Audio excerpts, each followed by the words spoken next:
Fala pessoal do canal Universo da Mente. Hoje decidi publicar aqui no canal mais um trecho do livro do Dr. Paul Yonggi Cho, Seja um Vencedor. Se vocês gostarem de vídeos como esse, posso trazer outros trechos de livros e livros completos. Deixe-me saber aqui nos comentários a opinião de vocês e o que querem ver aqui no canal. Se puder, peço também aqui deixe seu like e compartilhe esse vídeo para saber se você gostou. Espero que gostem do vídeo de hoje. Como orar de forma específica. Hebreus 11, 3. Ora, a fé é a certeza das coisas que se esperam, e a prova das coisas que não se veem. Foi por ela que os antigos alcançaram bom testemunho. Pela fé entendemos que os mundos foram criados pela palavra de Deus, de maneira que o visível não foi feito do que não se vê. Muitos cristãos vêm a mim e me dizem que não têm fé. Quando ouço isso, meu coração fica grandemente perturbado, porque a Bíblia diz com toda clareza, em Romanos 12:3, que Deus deu fé a todos os crentes, conforme a medida da fé que Deus repartiu a cada um. Se Deus não nos houvesse dado fé, seria irracional que Jesus Cristo nos pedisse para crer. Ao contrário, Cristo repreendia as pessoas que não criam. Portanto, quer você reconheça o fato, quer não, quer você o sinta, quer não, você recebeu uma medida dessa fé que habita em seu espírito agora mesmo. Você tem fé suficiente para salvar-se, para curar-se, para ser batizado com o Espírito Santo e para ter milagres realizados em sua vida agora mesmo. Sempre que digo isto, as pessoas começam a arranjar desculpas. Sim, pastor, eu sei que todas as pessoas devem ter alguma fé, mas a minha é tão pequenina que com ela não consigo fazer muita coisa. Certo dia um amigo do Extremo Oriente me trouxe um pacote em que havia uma semente de mostarda. Fiquei tão encantado que eu gostaria de mostrar a semente de mostarda a todos os membros de minha igreja. Na Coreia, todos os ministros do Evangelho vão à reunião matutina de oração todos os dias, na primavera, no verão, no outono e no inverno. Essas reuniões matutinas de oração se iniciam às 4h30. Se um ministro não comparece, os crentes acham que ele está se desviando. Às vezes essas reuniões são uma bênção para o ministro, mas muitas vezes são um peso muito grande. Em certa manhã, numa reunião de oração, falei sobre a fé. A seguir, coloquei o povo em fila, e pedi a todos que passassem em frente do púlpito para ver a semente de mostarda. Um por um, todos os crentes ali presentes viram a semente que eu havia colocado com máximo cuidado em minha Bíblia. E todos ficaram espantados, como é pequena!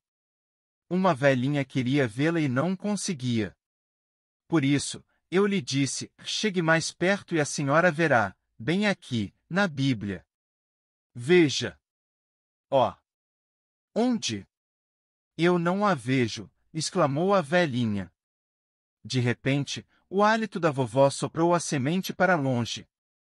Com todo cuidado e ansiedade, procurei a semente, mas era tão pequenina que jamais a encontrei.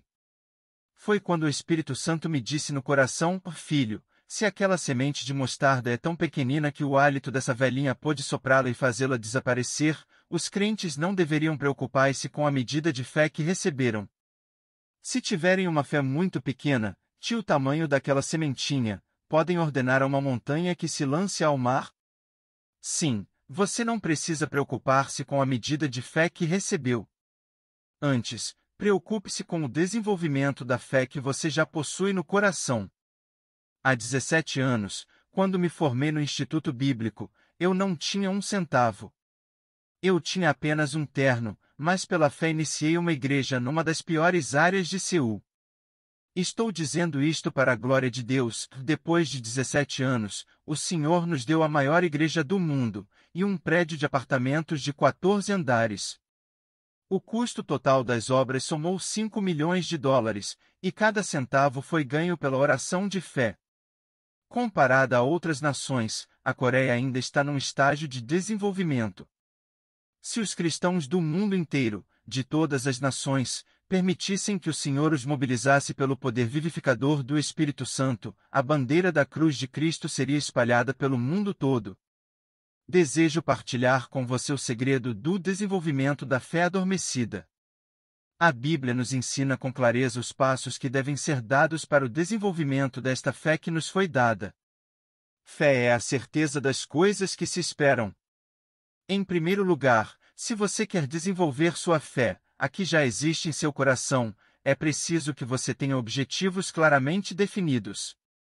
Muitas pessoas oram e pedem generalidades, mas Deus não gosta de ouvir orações a respeito de generalidades. Fé é a substância, a certeza das coisas que esperamos, mas se não temos um objetivo muito bem delineado, Deus não ouve nossas orações. Aprendi essa lição em circunstâncias muito peculiares. Na época em que fundei minha igreja, eu era muito pobre. Realizávamos nossos cultos sob uma tenda de lona do exército, toda rasgada. Os crentes sentavam-se sobre pedaços de tapetes, e eu morava numa casa de um quarto só, de chão de terra batida. Certa noite, quando eu estava orando, comecei a sentir-me como um idiota, por estar vivendo esse tipo de vida, embora a Bíblia me dissesse que eu sou filho de Deus, um príncipe, filho do Rei dos Reis e Senhor dos Senhores. Por isso, eu disse a mim mesmo, ora, por que um filho de Deus deve levar uma vida dessas, de tanta pobreza? Eu deveria ter pelo menos uma mesa modesta, uma cadeira e uma bicicleta. Nessa época, essas coisas para mim eram quase equivalentes a $1 milhão. Então eu me ajoelhei e orei, Pai, pelo menos sou digno de ter uma mesa, uma cadeira e uma bicicleta. Por favor, dá-me estas coisas. Louvado seja Deus, eu creio no nome de Jesus Cristo. A seguir, fiquei esperando a resposta 1 mês, 2 meses, 3 meses e finalmente 6 meses, sem que nada acontecesse. Em meu desânimo, eu orei assim, Pai, se não consigo crer que receberei essas coisas, como posso ensinar a esse povo, e pedir-lhes que creiam? Serei um tremendo hipócrita se lhes pedir que creiam em coisas em que eu próprio não creio. Eu pedi uma mesa, uma cadeira e uma bicicleta há mais de 6 meses. Por que não me respondes? Eu sei que tu não mentes e sei que tu vais responder-me, mas não sei quando. Se esperares até que eu morra, que proveito terei? Pai, podes tu apressar a resposta a meu pedido? Depois de eu ter orado, senti uma paz maravilhosa entrar em minha alma. A seguir, a voz tranquila de Deus começou a fazer-se ouvir distintamente em meu coração. O que o Senhor disse revolucionou minha vida toda. Filho, ouvi sua oração há 6 meses. Estou esperando um pedido específico, bem definido. Você está pedindo coisas em termos tão vagos, que não consigo atender a seu pedido. Há tantos tipos diferentes de mesas, tantos tipos diferentes de cadeiras, e tantos tipos diferentes de bicicletas. Você apenas me pediu uma mesa, uma cadeira e uma bicicleta, de modo que ainda estou esperando que você me diga que tipo de mesa, cadeira e bicicleta você quer? Ajoelhei-me de novo e orei, Pai, lamento muito. Cancela todas as minhas orações do passado que eu vou começar tudo de novo. Ajoelhei-me ali e comecei a ver com clareza a mesa, e eu disse, Pai, quero uma mesa de móvel das Filipinas. Entenda isto, se eu devia pedir coisas a Deus, devia pedir o melhor. Daí, prossegui, quero uma cadeira de ferro, com rodinhas, de modo que eu possa sentar-me e rolar a cadeira de um lado para o outro. Não quero uma bicicleta feita no Japão, ou na Coreia, porque são fracas, quero uma feita nos Estados Unidos. Eu havia feito um pedido definido ao Senhor, e ele não podia cometer um engano. Eu estava cheio de esperança, de alegria e de fé. Louvei ao Senhor pela sua bondade e fui dormir. Na manhã seguinte, às 4h30, eu estava pronto para ir à reunião de oração da igreja. Olhei bem dentro de minha alma e me senti desanimado. Na noite anterior eu fora dormir cheio de fé, mas durante a noite, parece que minha fé vazou e desapareceu. Ter fé é uma coisa, mas é outra coisa diferente manter a fé viva até que a resposta venha.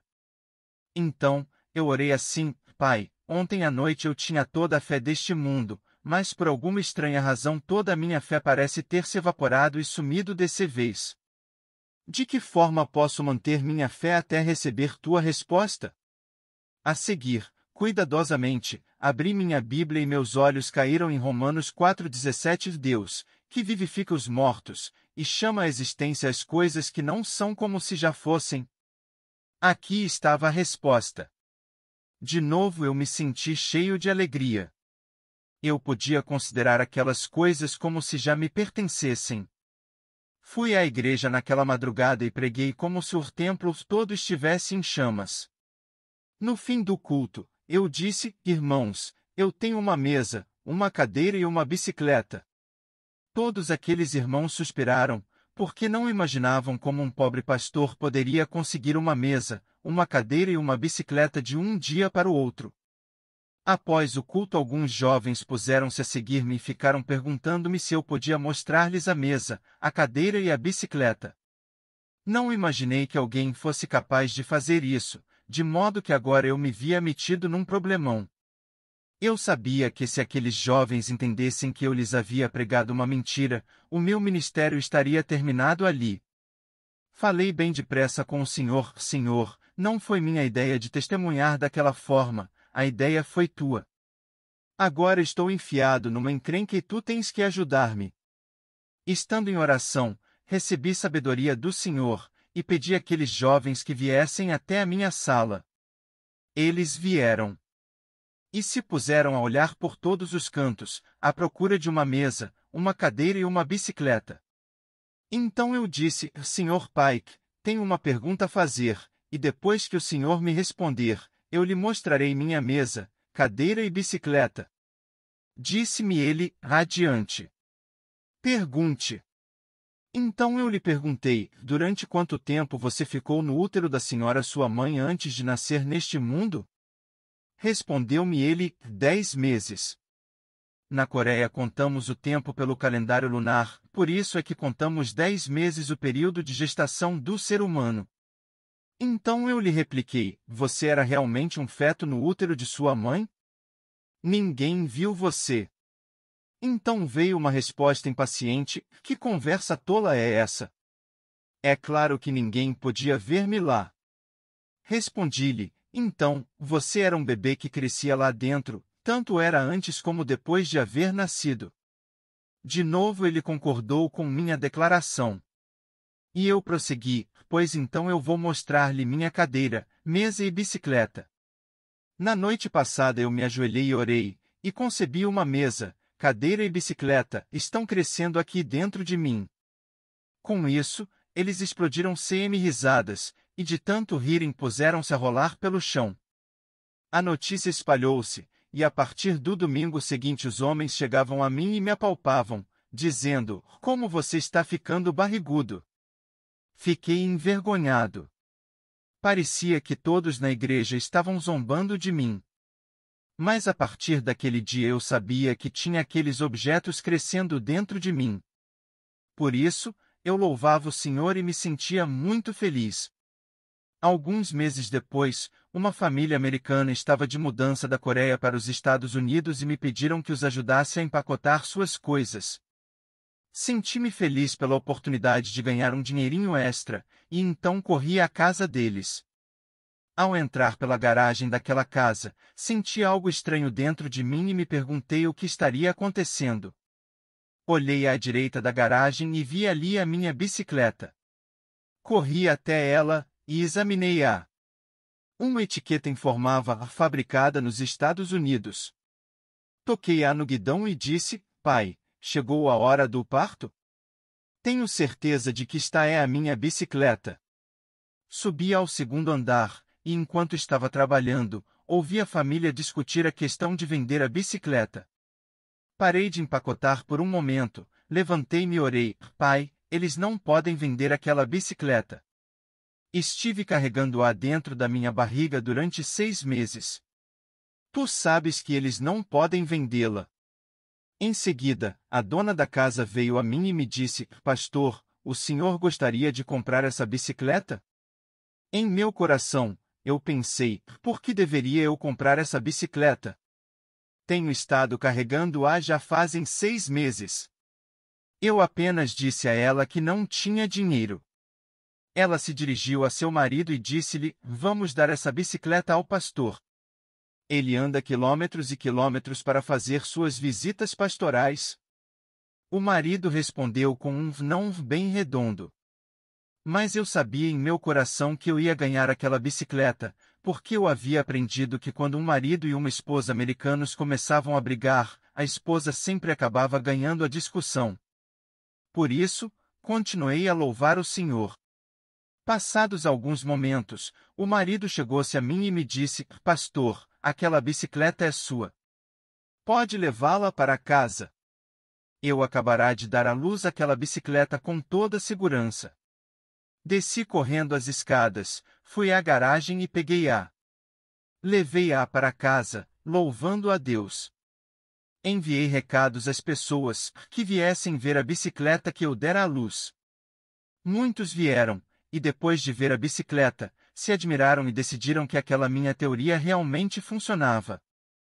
Mas alguns me perguntaram: onde está sua mesa e cadeira? No dia seguinte, voltei à casa dos americanos, para continuar ajudando-os. Quando eu entrei no escritório, fiquei espantado de ver ali minha mesa e cadeira. No mesmo instante em que vi aquela mesa de mogno filipino, e aquela cadeira feita no Japão, com rodinhas, entendi que me pertenciam. Sentei-me em minha cadeira e pus-me a correr para lá e para cá. Puxei uma das gavetas, lá estava um bloco de papel sem pauta, de datilografia, um tinteiro, tinta e um relógio despertador. Naqueles dias eu era tão pobre que não tinha dinheiro para comprar papel para escrever meus sermões, eu tinha que usar as margens de jornais velhos, para fazer meus esboços. Eu não tinha canetas, tinha que catar tocos de lápis na rua, colocar um pedaço de bambu neles, e usá-los. Jamais pensei em ter um relógio despertador nem em sonhos. Quando eu achava que havia chegado a hora do culto, saía, subia a colina e punha-me a cantar. Em seguida, o povo vinha à igreja. Visto que eu não dispunha de um relógio, às vezes ficava cantando durante 30 minutos, até 1 hora, antes do culto. Quando, pois, vi aqueles objetos, sentei-me ali e orei: Pai, eu não pedi todas essas coisas, mas por favor, inclua-as agora mesmo, pois tu és aquele que provê abundantemente. Lembrei-me de Josué e pus-se a marchar ao redor da mesa, afirmando que ela me pertencia. Logo depois a família me pediu que eu levasse aquela mesa, cadeira e todas as demais coisas para minha casa, passavam a pertencer-me. Eu as levei para o meu quartinho. Quando me sentei na cadeira, lembrei-me subitamente que se eu usasse em meu ministério aquela mesma lei de fé, o sucesso seria muito grande, e todo para a glória de Deus. Por que não deveria eu usar essa lei da fé? A partir daquela época eu jamais orei de modo genérico, mas procuro ver as coisas com máxima clareza, com os olhos da fé. Se você não tiver uma visão nítida, muito nítida mesmo, de seu objetivo na vida, Deus não pode dar-lhe uma resposta definida às suas orações. Lembre-se de quando Jesus estava descendo a estrada de Jericó, e o cego Bartimeu se pôs a clamar: Jesus, filho de Davi, tem misericórdia de mim. Todos sabiam que Bartimeu estava clamando pela cura de sua cegueira, mas Jesus lhe perguntou de modo bem específico: que queres que eu te faça? Jesus sabia o que Bartimeu queria, mas Cristo queria que ele fizesse uma declaração bem definida com sua própria boca. Assim disse o cego: Senhor, quero ver. Então Jesus lhe disse: vê. A tua fé te salvou. Não ore mais assim: ó Deus, abençoa a minha igreja, ou abençoa a minha família. Que tipo de bênção você deseja? A Bíblia contém mais de 500 promessas de Deus. Então, de que tipo de promessa você precisa? Você quer todas as 500 de uma só vez? Se você quer que seu marido seja salvo, seja específica em sua oração. Pai, meu marido tem 47 anos de idade. Ele é alcoólatra e é pedreiro, mas não há trabalho, e não temos dinheiro. Pai, salva-o. Quando eu oro por minha igreja, eu não digo: Pai, abençoa a minha igreja. Não. Eu digo, Pai, este ano nós cremos que tu nos darás 2.000 convertidos. Eu tenho um alvo bem definido. Eu o escrevo em minha mesa de trabalho. Durante vários anos criei que Deus nos daria 2.000 convertidos todos os anos. Este ano, porém, mudei meu alvo. Eu orei assim, Deus, tu tens nos enviado 2.000 novos convertidos todos os anos. Este ano, porém, esquece os 2.000, e envia-nos o dobro, queremos 4.000 convertidos. Nos primeiros 2 meses já recebemos 600 novos convertidos. Ser-lhe-á feito conforme você crê em seu coração. Dizem-nos as Escrituras que aquilo que atarmos na terra será atado no céu, e o que desatarmos na terra, será desatado no céu. Quando Moisés estava nas praias do Mar Vermelho, tendo o exército egípcio nos calcanhares dos israelitas, estes não sabiam o que fazer. Então Moisés se pôs a clamar ao Senhor, mas o Senhor repreendeu a Moisés por causa de sua oração. Disse-lhe o Senhor, por que clamas a mim? Dize aos filhos de Israel que marchem, Moisés, estende a tua mão e divide o Mar Vermelho. Era da responsabilidade de Moisés exercer fé em Deus. É sua responsabilidade, hoje, e não de Deus, o exercício de sua fé. Deus lhe deu sua palavra. Ele lhe deu seu espírito e fé, agora ele lhe pede que você creia. Não precisamos esperar até o próximo ano. Podemos experimentar os milagres da salvação, da cura e das respostas às nossas orações agora mesmo. Em segundo lugar, você deve apresentar um pedido específico.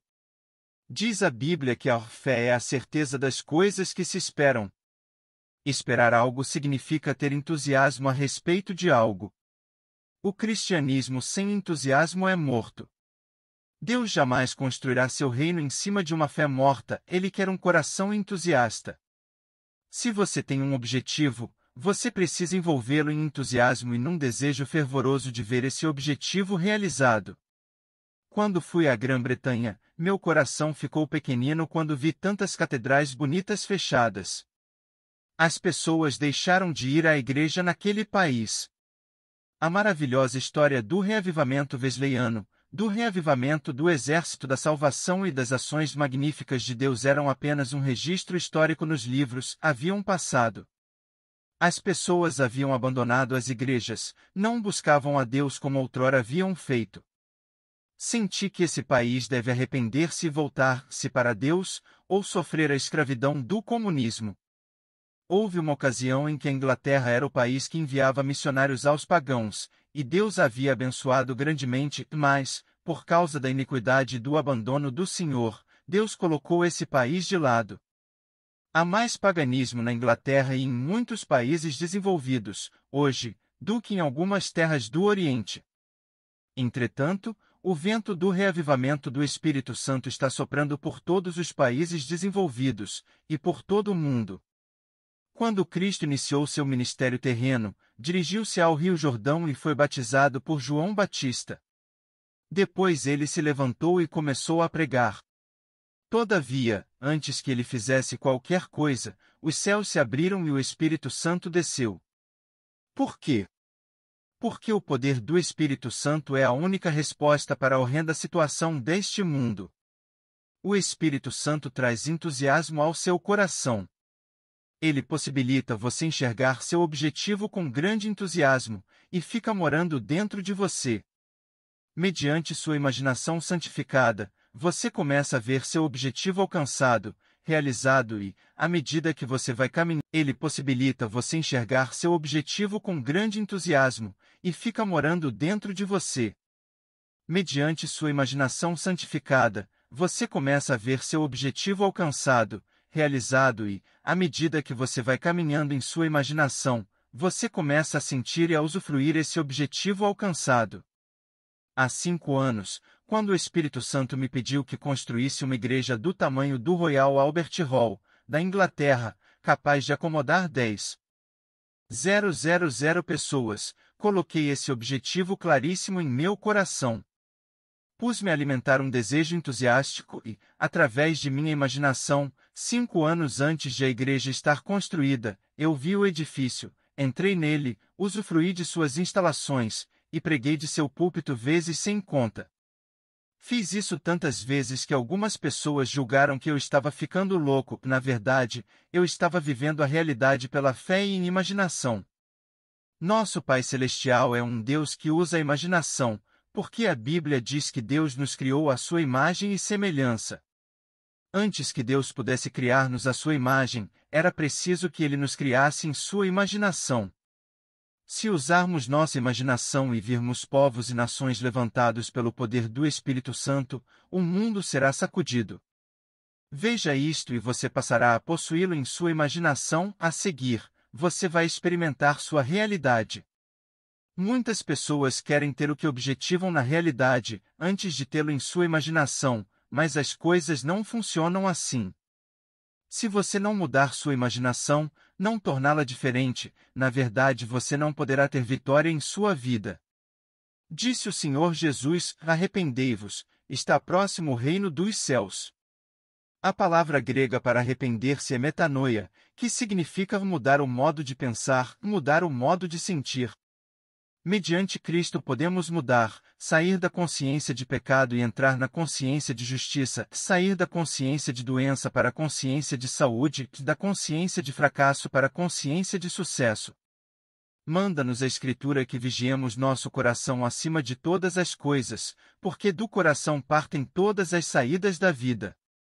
Sua vida futura depende de seu pensamento hoje e de sua imaginação. Se você encher seu coração de pensamentos negativos, você jamais será vitorioso. Durante uma estada de 3 dias em Cardiff, tive um período de maravilhosa camaradagem com os pastores que ali estavam. Eles estavam falando de como as Ilhas Britânicas se haviam tornado um campo missionário difícil. Com enorme pesar, eles discutiam as dificuldades e as circunstâncias impossíveis. Por fim, disse eu: sim, é difícil porque vocês estão dizendo que é difícil. Vocês acham que Deus acha essa tarefa difícil? Responderam-me eles: não. Achamos que não.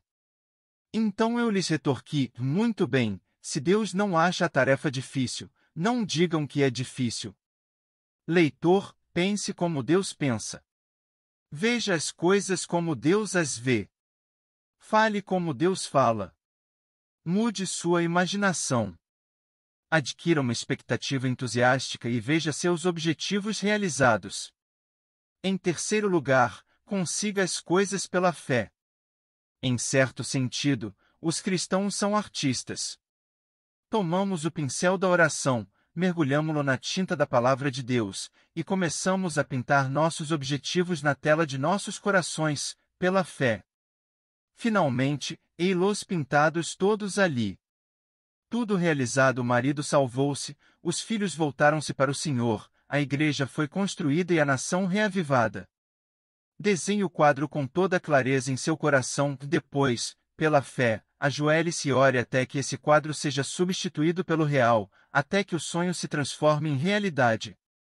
Certeza em grego é apostasis, que significa título de propriedade, documento legal. Desde que você tenha a escritura de propriedade de uma casa, essa casa lhe pertence. Desde que você tenha a escritura de propriedade de um terreno, esse terreno lhe pertence. Depois de traçar um quadro lindo em seu coração, você se ajoelha e ora. Uma tremenda paz inunda seu coração, e você passa a ter certeza de que Deus respondeu à sua súplica. Pela fé, você passa a possuir o título legal de propriedade, e o bem vai para a pessoa que possui a escritura definitiva. Estando eu orando, pedindo a Deus 3,5 milhões de dólares, necessários para eu construir minha igreja, de início esse projeto me parecia uma das altíssimas montanhas dos Alpes. O peso desse empreendimento era esmagador, e piorou depois que eu me dirigi ao tesoureiro da igreja e lhe perguntei quanto dinheiro tínhamos no banco. Informou-me ele que dispunhamos de apenas 3,000 dólares. De que maneira poderia eu construir uma igreja dispondo só de 3,000 dólares, e sabendo que a renda média de uma família na Coreia, nessa época, era de apenas 300 dólares por ano? Imagine! Construir essa igreja, dispondo de membros desse tipo, parecia um projeto impossível. Se eu me curvasse perante a matemática, estaria perdido antes mesmo de iniciar. Mas eu me ajoelhei, contemplei a face desse Cristo, e o Senhor me disse: tudo é possível ao que crê. Então, perseverei em oração. Passou-se 1 mês. 2, 3 meses se passaram e eu continuava com aquele grande peso. No meio da noite eu me levantava e ia para um canto do meu dormitório, chorando e clamando diante de Deus. Minha esposa às vezes se espantava e se assustava, com medo de que eu estivesse ficando louco, e tentava persuadir-me a consultar um médico. Com frequência eu chegava à igreja, dirigindo meu carro, mas estava ocupado, orando, e nem percebia que já havia chegado. Eu estava extremamente engajado na oração, pois tinha um objetivo muito bem delineado. Eu conseguia ver meus quadros com toda clareza, e era movido por um entusiasmo tremendo, mas ainda não tinha toda a certeza da realização. Finalmente, depois de 3 meses, numa certa manhã minha mulher me chamou para o café. Estando sentado à mesa, uma tremenda paz encheu todo o meu ser. Era a certeza que chegava. De súbito eu pulei da cadeira e gritei: consegui! Consegui! Minha esposa veio correndo e me disse: acalme-se. Acalme-se. Que foi que você conseguiu? Respondi-lhe imediatamente: 3,5 milhões de dólares. Ela ficou pensando que eu estava maluco, mas eu disse a ela que essa convicção estivera crescendo dentro de mim algo no valor de 3,5 milhões de dólares.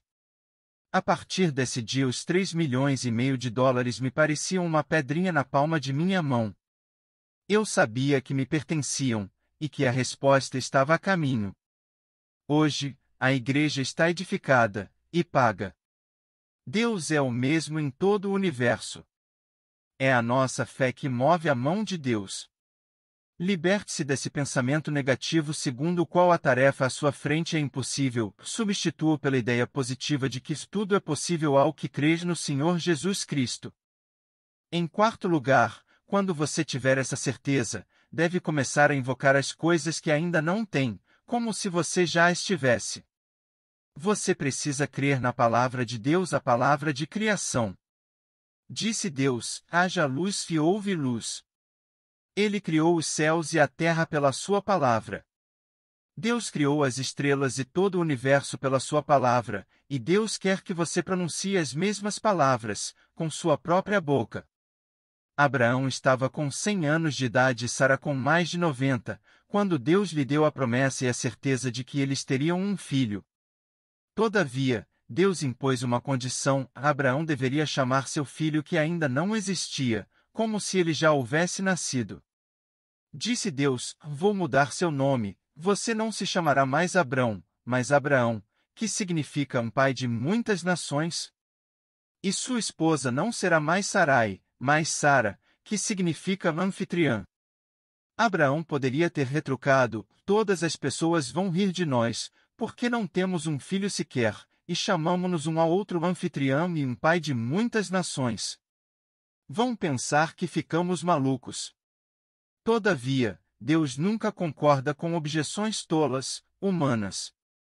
O casal obedeceu a Deus, e quando chegou a hora do almoço, Sarai chamou seu marido, que estava lá fora: Abraão, o almoço está na mesa. As pessoas do vilarejo inteiro ouviram isso e começaram a comentar uns com os outros: que é isso? Abraão, pai de muitas nações? Coitada da Sarai, ela quer tanto um filho que se põe a chamar seu marido de um pai de muitas nações. Acho que ela perdeu o juízo. A seguir, ouviram a voz de barítono do marido: está certo, Sara, já vou. De novo os fofoqueiros da vila comentaram: Gomo. Sara, a anfitriã. A mãe das crianças? Ele também deve estar maluco. Pobre Abrão.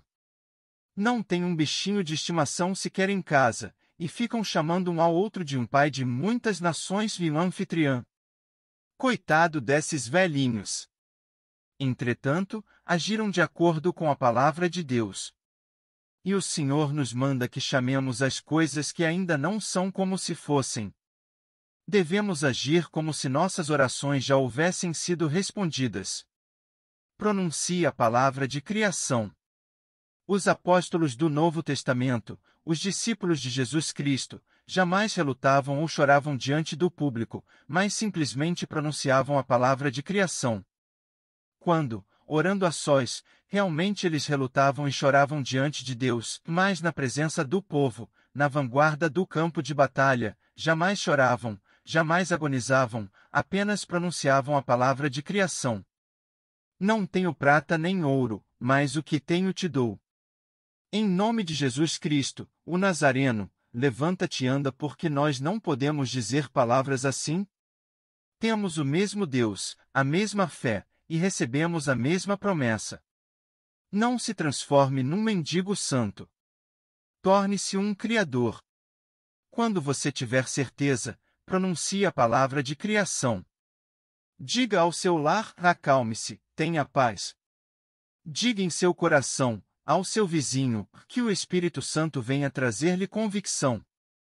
Envie a palavra, dê a palavra, e você verá a palavra distribuída pela fé em seu coração espalhar-se e transformar-se em milagres. Para concluir, eu convoco você a não viver segundo a aritmética, mas segundo a fé.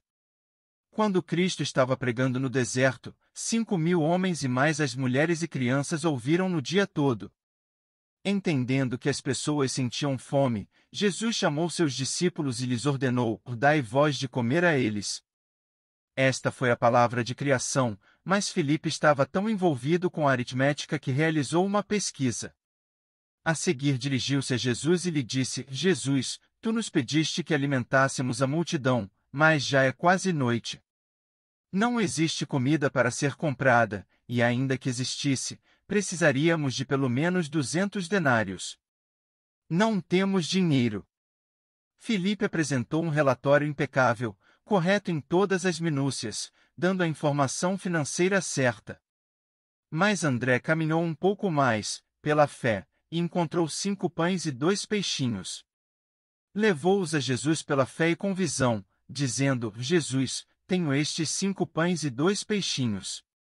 E muitíssimo pouco, mas se tu os abençoares, sabemos que é possível alimentar a multidão. Cristo não repreendeu Filipe, mas deixou-o de lado. Dirigiu-se para o lado de André e abençoou o pão e o peixe, e alimentou a multidão. Você porventura queixasse de que está no deserto, que nossa época é perversa, que um espírito de incredulidade varre o país, que o povo é complacente e ama a indolência? Está você dizendo que é tarde demais para um reavivamento espiritual?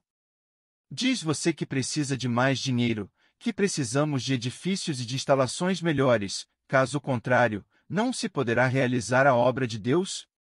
Está você disposto a ser orientado pela aritmética, ao jeito de Filipe, ou será que você vai permitir que Jesus Cristo dirija sua vida, multiplicando o que você tem? Você vai obedecer a Jesus Cristo, que lhe ordena que alimente esta geração? Ambos, Filipe e André, eram discípulos de Jesus. Estavam ambos no mesmo deserto, à mesma hora, nas mesmas circunstâncias difíceis, mas Filipe foi posto de lado pelo Senhor, e André foi aceito. Você prefere ser posto de lado por Jesus? Ser deixado a sós com seus cálculos? Esta época precisa de milagres, e você sabe quem é a fonte de poder miraculoso. Você dispõe do poder do Espírito Santo, tem a palavra viva de Deus, e conhece o Cristo vivo. O Senhor está chamando você e pedindo-lhe que dedique sua vida a Ele. Ele está dizendo a você: levante-se e atenda às necessidades desta geração, eu desejo abençoar este povo. Vamos levantar-nos pela fé e começar a alimentar nossa geração, para a glória de Deus. Espero que tenham gostado, pessoal. Um recado final. Se você quiser receber gratuitamente esse e outros livros áudios aqui do canal Universo da Mente, basta você fazer parte do meu canal. E se você está gostando dos livros e seminários dublados aqui do Universo da Mente, Curta, compartilhe e inscreva-se, ajude a continuar dublando vídeo de outros mestres internacionais, e postando também livros edificantes completos. Fique com Deus, um abraço.